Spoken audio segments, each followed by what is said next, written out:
I'm going to get us started with our intro. And then from there, we're going to kick off the presentation. But please do feel free to continue to name yourselves, rename yourselves in the chat, or share where you're calling from or calling in from.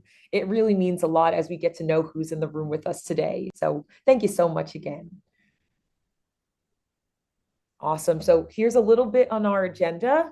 We're going to start with just some welcome and norms. For those of you who have been with us before for PAL, you know that we just like to share some information about who we are and what brings us to this work. Then we're going to be able to talk about reading comprehension. So there's going to be a presentation on reading comprehension, and it's going to be a really great conversation with Whitney and David, who are with us today. We're going to go to a Q&A and then go to close. So please feel free again to introduce yourselves in the chat and share any questions or comments or ideas as we present today. A few of our norms here at PAL on the Project for Adolescent Literacy. We are asking anybody who's here that isn't a current educator to take a listening stance. And so we ask for no solicitation of materials and no reporting without permission for any education reporters who might be in the space. We're asking you to be present. We do have closed captioning options if needed. If you'd like, let us know. We will be recording this. We're already recording this to support engagement. So we're asking for no AI recorders to be in the room, because we'll have the recording and we'll post it to YouTube, and we'll post it on our website on the Seek Common Ground page. And just something that always centers us is what works. And so we inform our work with evidence from the field, including research, teacher experience, and student outcomes. And that's what brings us all together for PAL. Here's us and our steering committee. As many of you may already know, we all come from different backgrounds from across the country as educators, as school leaders, as educational leaders, and advocates. And so we all work together for PAL because we really believe that it's going to take a ground up approach to make changes in secondary literacy and to support striving adolescent readers. And, anyone who knows literacy knows that there is a pressing issue. We see year after year that eighth graders and 12th graders are still below grade level with their reading skills. And we know that there's renewed interest in supporting the implementation of science of reading aligned instructional practices at the elementary level. But we still feel like there's a long way to go to support older readers and to bridge the gap to help them to succeed. And so these NAEP scores really center us in the work that we do and remind us of what we're doing to help striving adolescent readers. And then just a little bit more about PAL. Like I mentioned, it's an educator-led effort. We're really focused on identifying and amplifying promising pathways for secondary literacy. And we really believe that all secondary students can, should, and must read on grade level, regardless of any expectations or biases about their literacy abilities. And we really center real talk and real action and evidence-based practice, acceleration, transparency, storytelling, and action. Really making sure that we focus on access and, taking action that can make an impact when we support striving adolescent readers. So it's been an awesome project, and we're really excited to see what's next and to continue to meet with all of you. And so now I'm so excited and so ready to share that we have our presentation for this evening. And I'm so inspired by the fact that these are educational leaders who have been doing this work for many years and who are going to take us through what it means to reclaim reading comprehension from the standards. And so I'm excited to share that David Liben and Whitney Whealdon will be presenting today.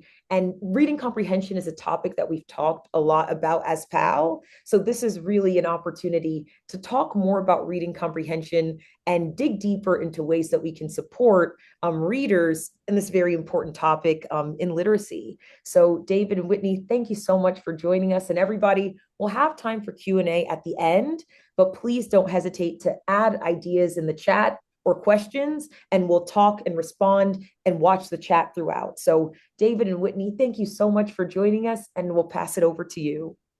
Thanks, Christina. So hi all, I'm Whitney Whealdon. I'm the Director of Learning Innovation at Learning Tapestry, but I started my career as a middle school English language arts teacher and also worked at the Department of Education in Louisiana, authoring standards, assessment curriculum, and helping teachers improve their literacy outcomes throughout the state of Louisiana. David, do you want to introduce yourself? I'm David Liben. I started teaching shortly after the Civil War.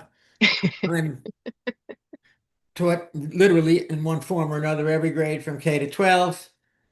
I started a school with my wife Meredith in New York that started off very poorly and ended up with some of the highest reading scores for and really in all of Manhattan for any school that wasn't a gifted school, and was asked therefore to help with the Common Core standards. I didn't write them. I synthesized the research behind them and helped with the prefatory material, and have been working nationally, first with student achievement partners, with publishers and states and districts, and recently more independently, and working with Whitney on this third book that will be published from Routledge.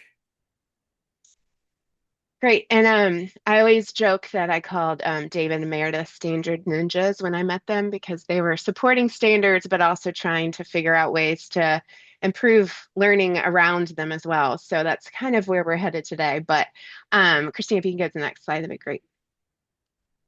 So this quote from Hugh Katz is really important. Often we think of reading comprehension as a skill, but it's definitely more than that. And it's a common misconception that with reading comprehension, we can work on it like we work on other skills. So we can break down some kind of text or information into some smaller ideas, and then like what's in our standards. So we can say like, here's point of view or here's main idea. And then we can practice those ideas to quote unquote mastery, and then voila, kids will comprehend. But unfortunately, it doesn't work that way. There's a great article by Hugh Katz as well, where he talks about we often think of comprehension as like swimming or playing, learning how to play the piano, where we can like break it down into these smaller steps. And then by building it back up, we'll get to some kind of larger meaning. And that's just really not how it works. So, Christina, next slide.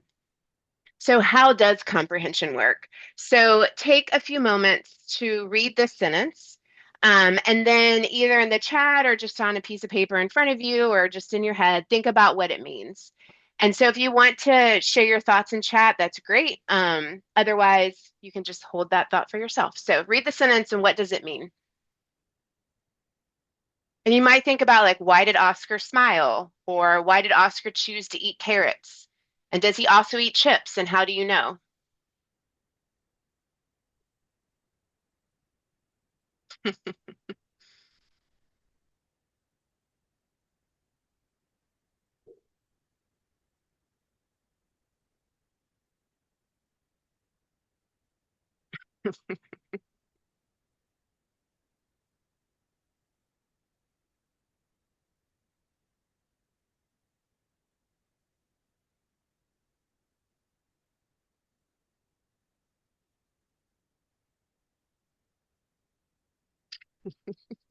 Y'all got jokes tonight.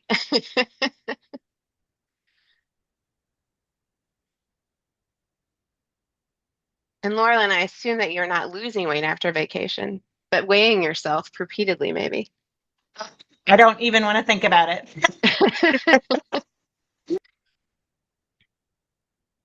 Okay, Christina, if you go to the next slide. So some of you may have come up with something like this. So Oscar wants to lose weight and he's pleased with his progress. So he chooses a healthier food, in this case, carrots instead of chips, to stay on track. And then for those of you who interpreted that from the first sentence, how do you know that? So next slide, please. So the original sentence never says that Oscar wants to lose weight or that he's making progress and that pleases him. It also never says why he selects carrots over chips. And so these are all inferences that you make as you read the original sentence. And so even though it was obvious as folks were sharing the response of like, he's crushing his health goals, that information isn't ever directly stated in the sentence. And so those are inferences or things you fill in the blank. And how do you do that? So next slide. So the process is multi-layered yet simultaneous, meaning it's happening all at the same time. And it involves our ability to read, process what we read in our working memory, and access and retrieve knowledge from our long-term memory. And so this model, which there's a graphic on the left, which has the surface level, the text space, and the situation model with enduring understanding overlapping all of those three. This model of reading comprehension is based on Walter Kinchen's text comprehension model from 1998. And ironically, that's the year I graduated from high school. So it's almost 30 years old. And it has 3 layers, which operate simultaneously as you comprehend a text. So the surface layer, the first layer, is where we read the words on the page fluently. And while this involves decoding and all of the foundational skills that we often talk about being so essential for being able to read, it does not yet involve comprehension. And then the next layer is for initial but incomplete comprehension, we process the propositions of what we call the text base. And propositions are different from sentences. So in the Oscar sentence, the propositions in this one sentence are things like Oscar noted the number on the scale. He smiled. Oscar put the chips back. He chose to eat carrots. So each of those are individual ideas or propositions that we make note of and comprehend in that single sentence. So even though there's one sentence, we have multiple ideas that are contained in that sentence. And so as we process the text space, we're resolving references. So again, in the example, we have Oscar took note of the number on the scale with a small smile, and so he put the chips back and chose to eat carrots instead. And this idea of, so he, you know that he refers to Oscar, not to some other he that isn't mentioned in the sentence. We also make connections.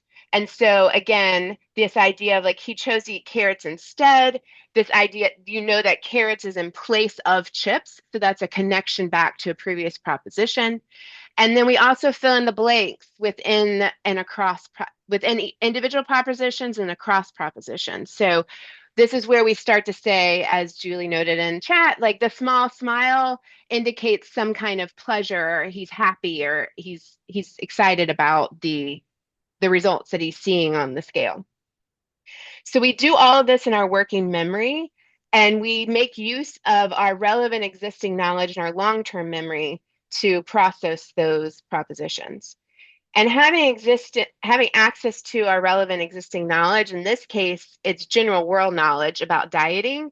So this idea of weighing yourself to determine your weight, and that usually signals some kind of you're engaging in dieting or trying to either lose or gain weight.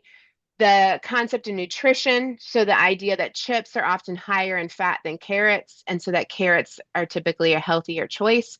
That's general world knowledge that we're applying to this sentence to basically process the individual ideas or propositions. And this allows us to make the necessary inferences to process the text space and comprehend the text, at least initially. Then the third layer is a situation model. And this is where we form an enduring understanding of the text. And that enduring understanding, though, relies on all 3 layers, which we're processing simultaneously. And our situation models enhance but can't invalidate the text space. So we pull an additional relevant existing knowledge to further develop our understanding of the sentence. So we might understand or know that what people eat makes a difference in their weight, and that losing weight can help make some people healthier overall. And when people try to lose weight, they often keep track of their progress and use that to inform their eating decisions. And so all of that relevant knowledge helps you understand or inform an enduring understanding of this sentence or this text, quote unquote. And this is also when we're forming a situation model. It's also when we draw on our relevant experiences and emotions, which can make our understanding of the text personal and unique. So again, this idea that maybe you've gone through a similar experience to Oscar, and so you will likely understand his experiences more deeply, but we have to be careful because as I was saying, our situation models can't invalidate the text base. So if, for example, you're, taking a GLP-1, for example, and saying that Oscar needs to get on that so he can eat whatever he wants, that doesn't necessarily enhance your understanding of this text because that information isn't fully like validating what the situation model, excuse me, what the text base is saying. And again, having those emotions and experience doesn't mean that someone who hasn't had some of those same issues cannot create a robust situation model. It's just that it might come a little easier for someone who can relate to Oscar's experience. And so all these connections across the text, our knowledge, our experience, and emotions happens in our brains simultaneously to create comprehension of a written text. David, do you want to add anything? One thing that often gets confusing with a situation model, because under balanced literacy, it always used to be approached this way. Anything you bring in from your personal experience has to be relevant. If you bring in from your personal experience that my favorite chip is barbecue chips. That may be part of the reader's personal experience, but it's not relevant to the text base. So it doesn't add anything to the situation model, and it likely reflects that the situation model is not that valid if that's what someone is adding. Yeah. Thank you, David. It's a good, I guess, progress monitor in some ways of like how are kids responding, like what kinds of responses are they offering? Okay. Next slide, Christina. So unfortunately, even though we've known for almost 30 years and even longer, because honestly, Kench was sharing some of these ideas as far back as the 70s, how our brains comprehend, the majority of our instruction often misses the mark of getting to this robust comprehension or deep comprehension. And a study released in December 2025 by SRI looked at teachers' instruction to see how often they help students develop robust comprehension. And so in this learning brief, as they called it, they defined robust comprehension as being synonymous with creating a situation model. So you can see on the screen the idea of like focusing on the whole text. Thinking involves making connections within and across ideas into relevant existing knowledge. And again, it results in the creation of a robust situation model, which creates opportunities for growing knowledge. And then the other thing they looked at was technically they call it surface level comprehension, not to be confused with Kinsh's surface layer. So we're calling it superficial comprehension. It's synonymous with comprehending the text base. So the idea here is that if we're just focusing on aligning instruction to standards in place of focusing on comprehension, it often stops at comprehending the text base. So this is where we focus on answering standards-based questions, not growing knowledge or big ideas. This is where you ask students a question and they go back to the text, which is a good habit, but really they're going back to find the answer. So they're like, let me go find where that answer is and answer the question by finding it and labeling that as the right answer. And it often results in comprehension, but it's really incomplete and it misses that enduring understanding or really the so what, like why are we reading this text? What's the point and purpose of reading it? So next slide, Christina. And so what the researchers discovered as they were looking at classrooms and observing classrooms for how often they supported developing robust comprehension versus superficial comprehension is they discovered that even though teachers consistently used high quality instructional materials, so knowledge-based curriculum that's considered high quality, and had several years of experience teaching it, they still only focused on developing a situation model between 24 and 34% of the time. And our theory is that's because often teachers are told and encouraged to focus a majority of their instructional time on aligning to standards rather than focusing on comprehension. And that would look like, focusing on comprehension would look like handling the features of complex text and growing knowledge of words, the world, and themselves or the students themselves. And so let's look, so you can see here that there's some more specific details from the study itself. Um, and it's not a very long study. It's linked here, and then there's a link at the end as well. And I definitely encourage y'all to look at that because they had some rubrics that they were using, and it's just there's some really great information there to help think about how teachers are implementing the curriculum and ways we can do better. So if we'll go to the next slide, we can look at an Wait example. one second, Yeah, Whitney. go ahead, David. Something interesting about that study, Beyond the Surface. In work on this book that Whitney and I are doing, I realized at some point that basically the same study was done about 10 years ago. It was called The Opportunity Myth. I think it was done by TNTP, if you know It who they was. were. Yep. So here you have one study and another study 10 years earlier, both of which were with what we're now referring to as high quality materials, and both of which showed that what teachers were actually doing was focusing pretty much on minutia. Mm. That's it for me on that Okay. slide. Thank you. Christina, you can go next one. So let's look at an example of the difference between superficial comprehension and robust or deep comprehension. So take a second and read the passage, which is just one paragraph from a longer text that is from a released set of test items from New York. So there's a paragraph about raccoons and a visual, a graphic about raccoons. These are from the text itself. So read the text, look at the visual, and then review the question at the top and the sample answer.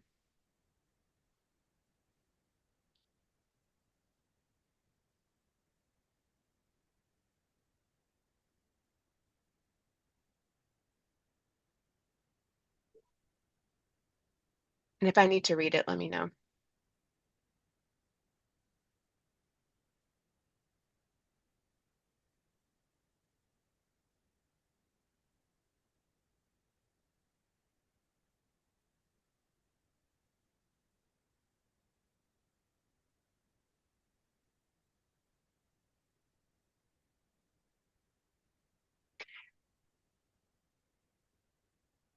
Okay, so in the chat, if you will type answer this question, why might this standards aligned question lead students to comprehend the text base, but not form a situation model and deep comprehension? So why might this standards aligned question, and we can talk about the standards aligned to, lead students to comprehend the text base? Again, that's like looking at the propositions, that type of thing, but not form a situation model and deep comprehension. If you'd rather come off mute, you can also share orally.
So it's three very interesting perspectives here to think about.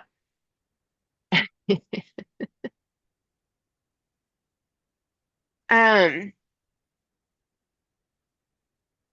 reading one more response. Yeah. So I think a general theme here is that the graphic feels somewhat disconnected from the actual paragraph itself. And so the question is leading students to look at the graphic. And if you look at the standard, it's kind of small, but it says use information gained from illustrations and the words in the text to demonstrate understanding of the text. And so the idea here is that this is aligned. This was a release test item from a New York State exam. And the idea here is that they said this was aligned to the idea that this graphic was supporting students' understanding of the words in the text, and they're demonstrating understanding what this text is about.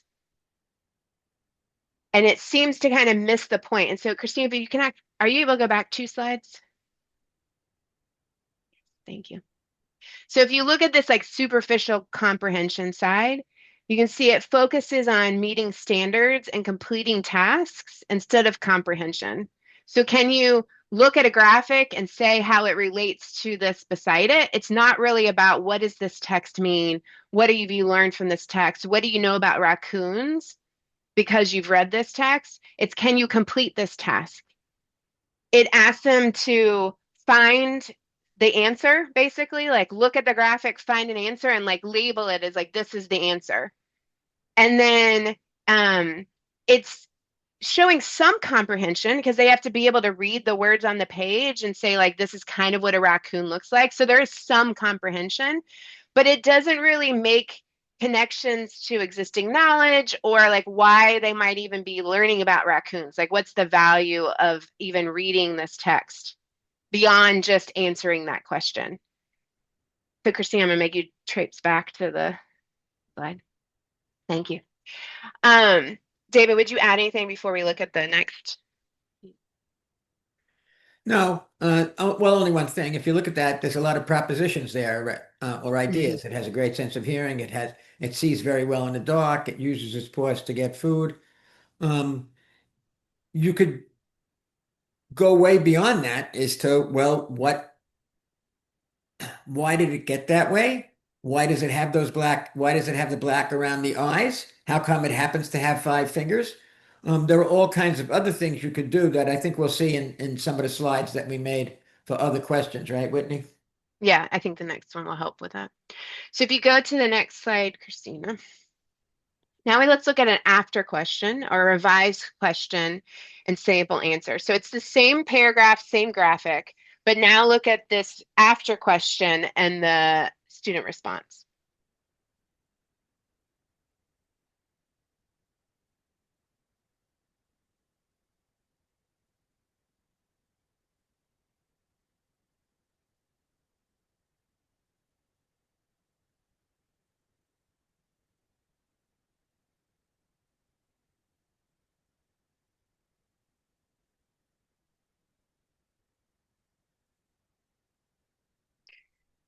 So again, what is different about this question than the one before? And why might this question lead students to develop deeper understanding of the passage?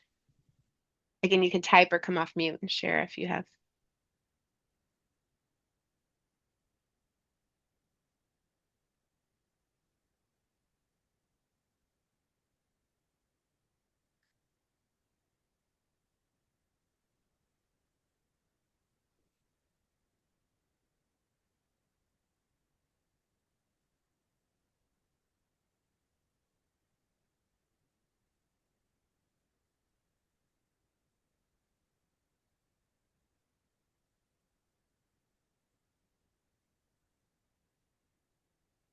I'll just come off. It's easier for me to talk.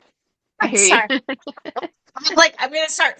So I guess, I'm thinking about, because it says here, adults tend to weigh. So I'm going back to what the student responded in their answer. Tend means not always, but it could. So, I guess they're inferring that potentially, based on what they might know about animals and weight gain, that it could be more. I don't know. I was just thinking that it's a little bit deeper level for the student as opposed to and dry. I don't know. Yeah. I love this question because when you look at it, it feels like, well, it's a yes or no question. So that should be really easy. Like, how could this help them get deeper into a Mm-hmm. text? But when Mm-hmm. you start digging, like you were saying, Laurelyn, the idea is that they have to really grapple with and pay attention to the word tend, which you Mm-hmm. might consider to be like an academic vocabulary word, not something that you're going to necessarily see all the time. Um, and so, for example, if a student said no, it might reveal that they aren't reading closely.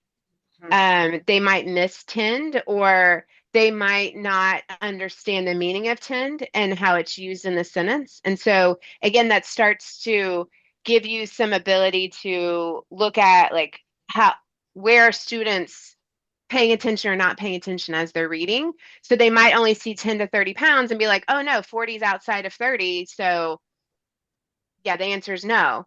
And so it's not a gotcha, it's more of like a way to help see like how are they reading closely, are they comprehending, are they processing the parts of the text, and then like applying their understanding.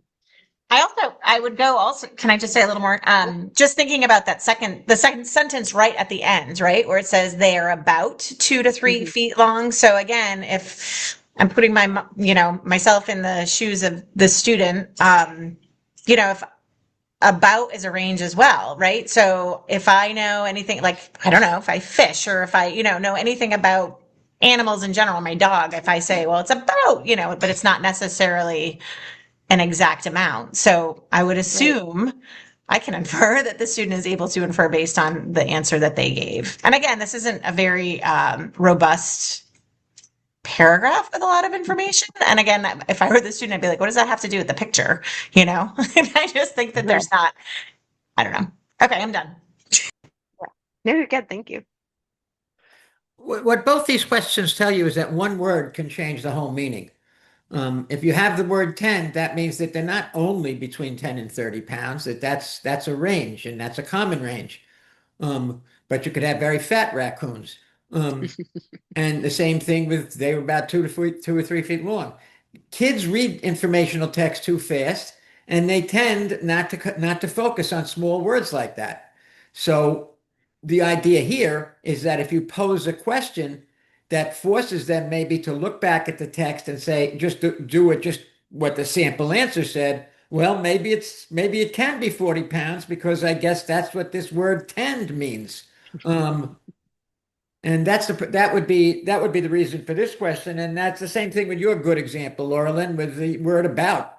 They're both words that really can carry more meaning than kids think. And the idea here is to get at what makes a text complex or what makes a text tricky. And one of the things is when one small word carries a disproportionate amount of weight, that's something that makes text complex. So the idea here is to make a question that addresses text complexity.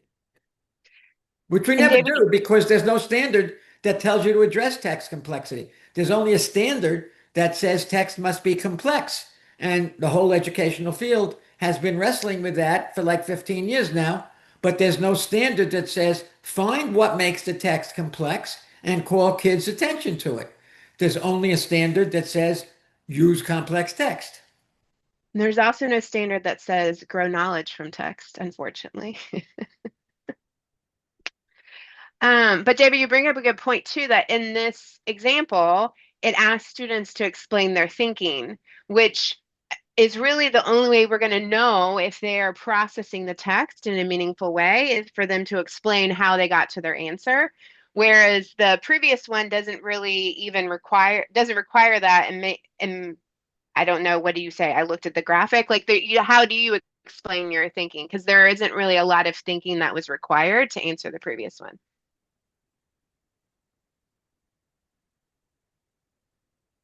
Anything else, David, before we move on? Nope, nope, you're Okay. good. And yeah, and I'll add one more thing.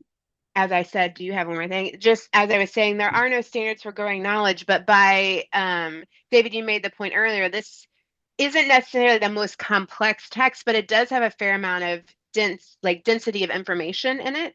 And that information is like students can learn about raccoons, but Laurelyn, you brought up as well, they can also learn about how we talk about and write about animals, that even though they have like common averages, there's always those that are lower or higher than those the common weights or links or whatever it might be.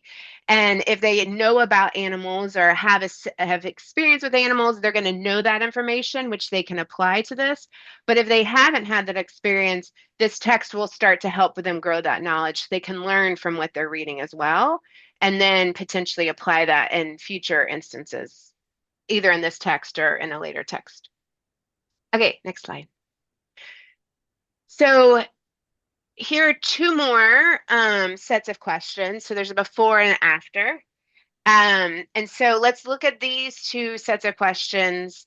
Same kind of idea of like why does what's different about how students are working with the text and answering the after questions versus the before questions. And you can come off mute or you can just write it, either way.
So any thoughts about, okay. Yeah, so I was sorry. I keep talking. So I'm thinking You're about good. those first two before questions, right? Based on the standards. So I find that when I'm in classrooms, like a lot of us are, I don't want to say us, but like teachers tend to ask these types of questions because they're the right there. I think about like QAR, right? Like, so I think about those questions that are just like going right to the text to answer it, where it's not asking our students to really have a deep level of understanding. Whereas that second question for this after question, I feel like that's a little bit deeper. So it's really having to think about the text, but also bring in their own understanding. I don't know. I don't know. I keep going back to QAR and I'm thinking about like, okay, what are the right there questions versus the think and search versus the, having to use my own brain to answer these questions. Yeah, that's a good point. And I think the idea is that like in the first one, they both are taught, like they both get at the idea of adaptation. But in the first one, as you were saying, Lauren, they just have to go find a sentence that supports that idea.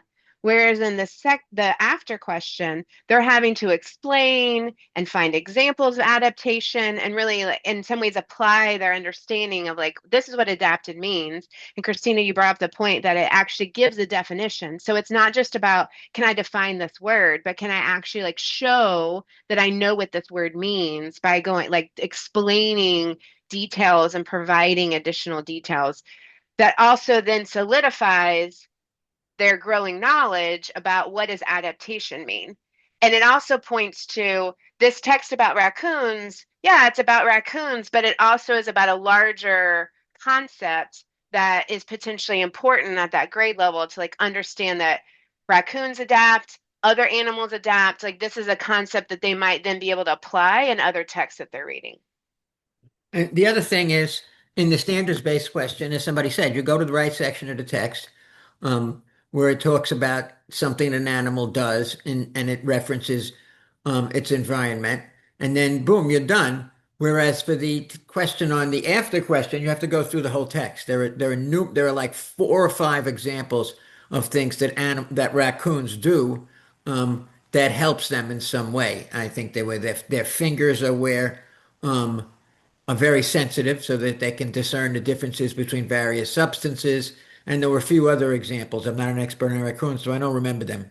But there were 4 or 5 examples of adaptations that were in that text. So you have to go through the whole text and you have to then use it to learn a very important concept, as opposed to going a specific portion of the text and explaining their answer about what that one question means.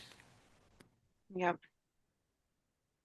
And I think what's important too is on the second question with pests, again, this starts to get a little bit more about like, can they find the meaning of the word pests?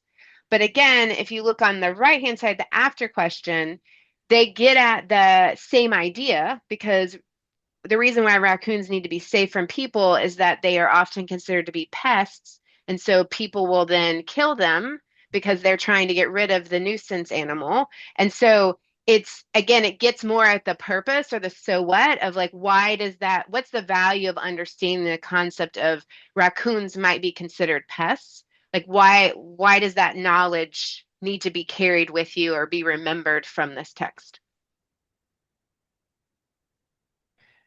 Again, you're taking a specific construct, or you could call it a tier 3 or tier 2 word. And in the standards-based question, you read the text and you can see 2 details that make raccoons pests. But in the after question, you're connecting that to a far larger question, the relationship between raccoons, who are pests, and animals, and humans, I mean, the human animal.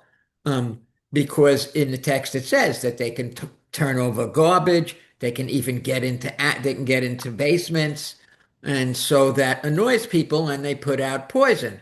So in the after question, you're connecting to a much larger concept. Not only the relationship between an animal like a raccoon who can be a pest and people, but the relationship between animals and people in general. Yeah, and Jerry, that's a good point. It does require additional information, and since we didn't give you the whole text, you didn't see that it like, as Dave was saying, like the information's in the text itself. So yeah, if they have that information, again, it would make it easier for them to answer that question, but it is also in the text. You just didn't have the full text to look at. So, okay, so next slide. So then how do we implement these changes with readers who struggle? And so the idea here is that really emphasize that with close reading support, especially fluency, students who struggle to read and comprehend can access complex text, especially when we shift our focus from this idea of like aligning to the like specific standards and moving to what does it take to comprehend this text? So what are the features of this text that might be more difficult for students to access? And so how can I help them access those? And what is the knowledge or that they can gain from this? They can either learn from that text or the knowledge that they can apply from their previous existing knowledge as well. And so the idea here is to move from standards-based instruction to instruction focused on knowledge, complexity, and reflection. And so the idea here is we want students to build their situation models and demonstrate this deep comprehension. And so we have to move from this like more traditional find and label thinking to handling, or move beyond, I should say, handling the features of text that make it complex and reflecting on what students know and wonder about the text as they process it on their own and with their peers. So that would look like, instead of expecting students to read the text independently from the start, engaging in fluency practice, and then reflecting on what they know and wonder about during the first reads. Often this is a missed opportunity especially during some of the first times that kids engage in reading a text, we often want them to summarize a text or give us a main idea, but instead giving them a chance and opportunity to say what is something they learned as they read the text or something they are wondering about after they read the text, a question that they may have, which again starts to pinpoint places where their minds are starting to go and like things that they're starting to pick out as they're reading. Again, to start making those connections to their relevant existing knowledge and like building their enduring understanding of the text. It looks like instead of using short passages written to fit standards, using complex text, including longer text, full-length works, and teaching how to handle the text's complex features. So David gave a great example earlier about, especially in informational text, when there's like a single word that has a lot of load bearing in a sentence, that's a great place to really dig in and help students pay attention, slow down, and read more closely. And so like that's an example of ways to like techniques or to help them handle those features. It looks like instead of asking questions, I encourage students to return to the text to find answers. Instead of asking questions, I encourage students to return to the text to build knowledge of words and the world and or themselves. Instead of reading text to practice the skills of the standards and our prep for standards-based assessments, having students explain their thinking and reflect on what they learned about themselves or the world. And then lastly, but really there's a lot more under this, and David, you probably want to add to this, but instead of assuming that reading ability can only be determined based on independent text, including conversations and collaboration with peers around text to have a more multidimensional basis to determine ability and growth. And so often we see people who are classrooms where there's so much emphasis on like getting a good score on the assessment that we want all kids to always be reading on their own and then providing their thoughts almost in a vacuum. But there is some value in like doing the work and then engaging with peers, because those conversations can further deepen comprehension and give them other perspectives for how to look at and think about text, and to learn from how peers are handling the different features and engaging in their own comprehension. David, what would you add?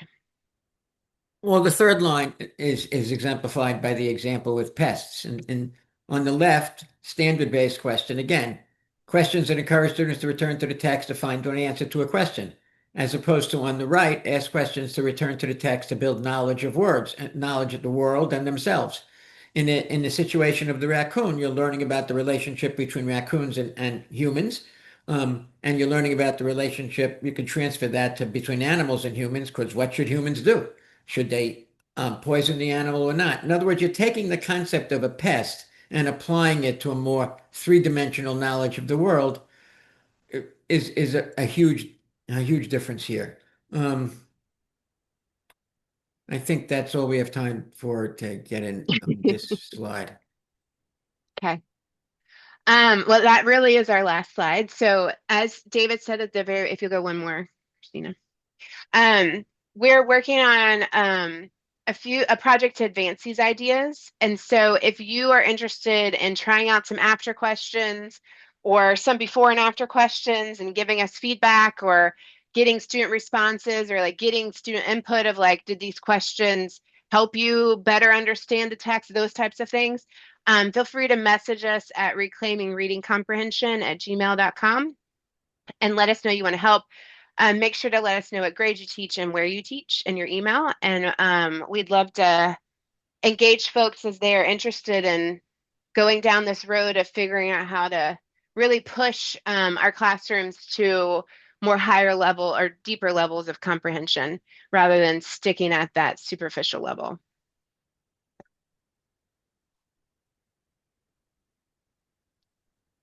Yeah, just resources.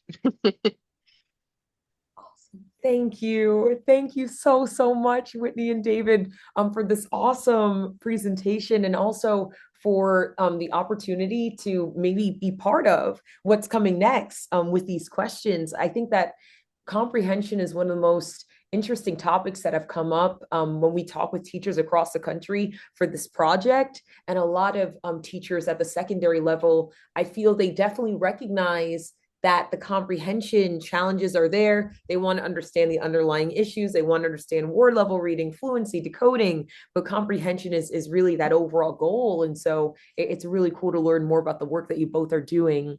And so it just means the world. And we're so thankful to everybody for joining us. We just want to take a moment now. There were some like discussions already and some questions as we were presenting, as the session was happening, as Whitney and David were sharing. But does anybody have any additional questions? Well, I'll just leave a moment of quiet here to leave space for any extra questions for our presenters.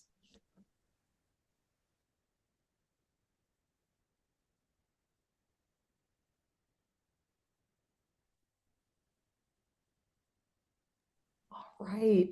All right. I know it was a very conversational session. So we got some opportunities to talk throughout the session. That's totally fine. And what I'll do is I'll wrap things up with a few things from PAL. And then I'll also go in and drop the links into the chat too of a lot of the great resources. And we'll also send a follow-up email to everybody here with all the materials and resources that were linked throughout the presentation. So just a little bit about what we're up to next at PAL. Our learning community, you joined us today. We're going to continue to host sessions open to educators and education leaders across the country to learn from adolescent literacy experts and connect with others working on this issue. We're continuing to focus on storytelling. And so we're on LinkedIn, and I'll drop the link to our LinkedIn in the chat in a moment. We're really trying to find ways to gather and amplify stories of adolescents, their families, and their teachers, and what they're doing to really focus in on adolescent literacy to build awareness and support. So, that might look like a 1-minute video from a teacher talking about what they're doing in the classroom to make an impact, to students sharing their experiences growing as readers and what they've noticed. So please be on the lookout for that in ways that you can get involved. And we also are so proud to share that we've got an Action Accelerator cohort that's happening now across the country, from California to Vermont, Massachusetts, New York, Indiana.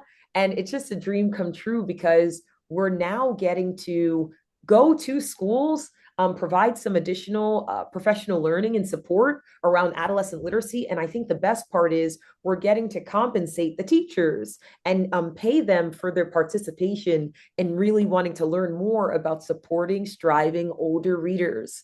So we just got started this summer, and we're going into a full school year working with these schools, and we'll let you know what we learn on the other side in 2027 when the school year wraps up. So excited to share more about how that goes. It's been really awesome. And lastly, keep in touch. Please keep in touch with us at PAL. You can go to seekcommonground.org/PAL to learn more about the project. You can email us at any time. It really goes to us. Real people read and respond, and we get emails from across the country. So thank you so, so much again for being here today. And thank you for your participation. I'm going to drop some links in the chat from today's session in our LinkedIn, but thank you so much again for being here. And please expect a follow-up message with all the resources linked as well. Thank you so much again. And thank you, Whitney and David, for this awesome presentation. Thank you so much again. Okay, well, you're doing good work focusing on adolescents. They could use all the help you can get. You can get them. So good work, everybody. I'm signing off because I'm old and it's almost my bedtime. Thank you, David. Oh, he's gone. That was amazing. Thanks, everyone. Thank you so much. Have a great night. Bye, y'all.